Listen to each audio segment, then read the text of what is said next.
Well, there is something that is going to be different. I think we've heard, as I said earlier, we've heard our policies, which are very clear, very user-friendly, appealing to the understanding of everyone, because we are part of those who say we need peace and stability in this country.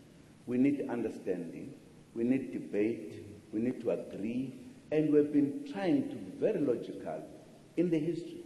We have policy conferences that come before our elective conferences. We have our general councils where we review these things.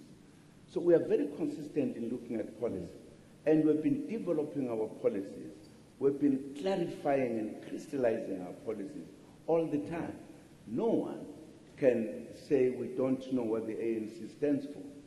And therefore, that in 20 years, and you know, at times people say you've got good policies, but you are failing to implement. But you see, you implement because you have got the capacity to do so.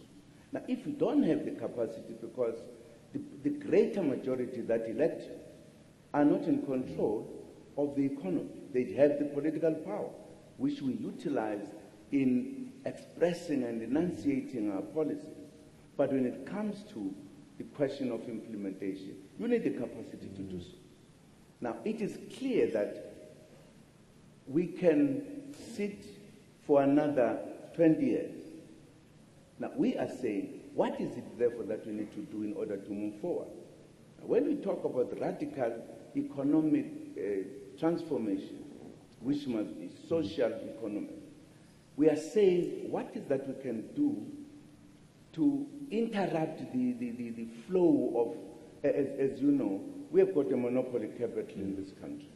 Very few people, white, male, who are in control of the key big economic drivers of the country. And if they sit like that and we do nothing, we introduce no policy, no law, we do not tackle that, we are going to remain for a long time without getting into the history of this country, because we have got a very painful history that cannot be compared to any country in the world, which you had institutionalized racism. You were deprived of everything. We were made not to participate. If you were an African, you were black, you were not allowed to do business in particular areas in this country. You were pushed into a corner. So literally excluded by law, by practice, by everything. Now we are saying we can't sit and think that that thing is going to happen on its own because we've got good policies. We are now saying, what can we do? If you take the mines, for an example, there are very few huge companies that deal with mines. That's where the riches of this country are. Now, what do? Do you allow it to move, hoping that one day they will have good hearts and say, okay, let us now share. We've had enough. No, it's not going to be like that. We've got to work out what are the policies that we are going to use to share it. As you know, in the Freedom Charter, we say we shall share in the country's wealth. It doesn't mean you take everything from somebody. But you can't have somebody who is super rich and have somebody who's super hungry in one country. And as a government, we have a responsibility, if we're to have the harmony, if we're to have the reconciliation, that we should close the gap. Not create a situation where others are going to be poor or that we change this. No, have everybody have something. We've got to open up. We've tried to create policies like black economic empowerment. But there's a lot happening there. Those that are empowered, there are very few who have made it because the situation does not allow that. At the heart of the economy is finance. If the banks, the critical banks that dominate anything are just 4. In all countries where the economy has developed, the banks are all over because it is the finances that make the country grow. But if you've got 4 banks, major ones, and they take everything, they don't want you to do anything. In other words, what makes the economy tick is not in your hands. No matter. You go to the banks, from the majority, they ask you, what is your collateral? What can you present? You don't have, because you have a history. And sorry, I'm told by those who do business, at times they even take your ideas and implement because they've got the money. So there's a skewed kind of economic control. We say we must be part of owning, managing, and be part of controlling the economy. In any country that we have gone into, the majority of the people must participate in these forms. And that's why the economies grow. We actually frustrate our economy deliberately by making only few people control the economy. The majority are workers, are not skilled, etc. We are doing a lot to change South Africa. Some of these things are long term, like education that we have prioritized, because we believe citizens that are empowered, are skilled, they participate in bigger numbers to grow the economy. But even education itself is a problem, because it is expensive. We are dealing with poor people who can pay education, etc. Only a few could do so. So we wanted to change this. If you have 4 banks, let us have more banks. Let us share that.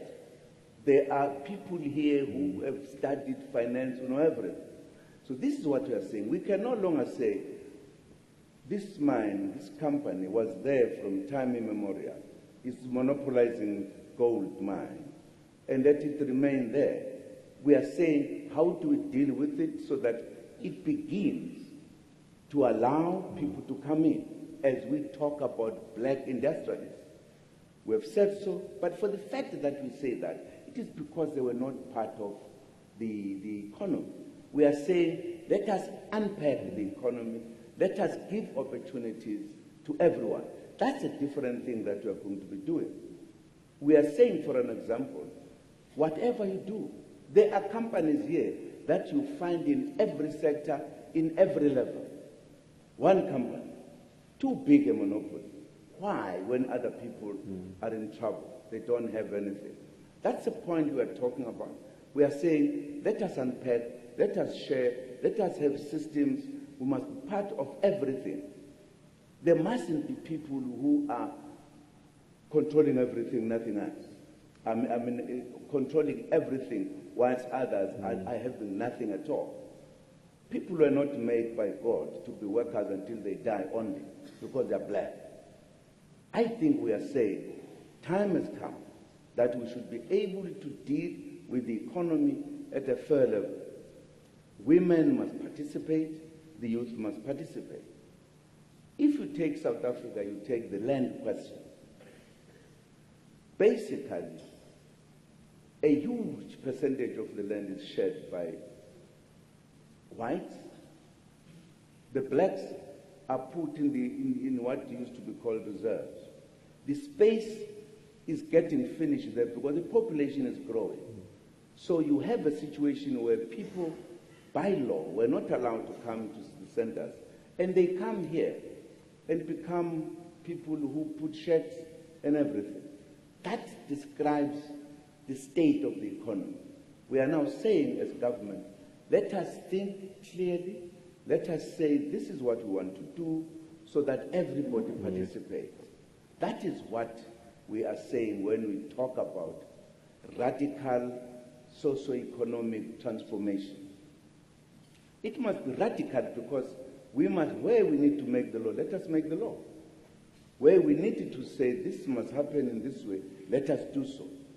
I think in 20 years, nobody can say these people, because they're in government, they are angry or they are revenging. Not at all. We are saying, let us share. That's our policy. Let us not have others having the monopoly, others having nothing. And if we don't do it as a country, we are sitting with a time bomb.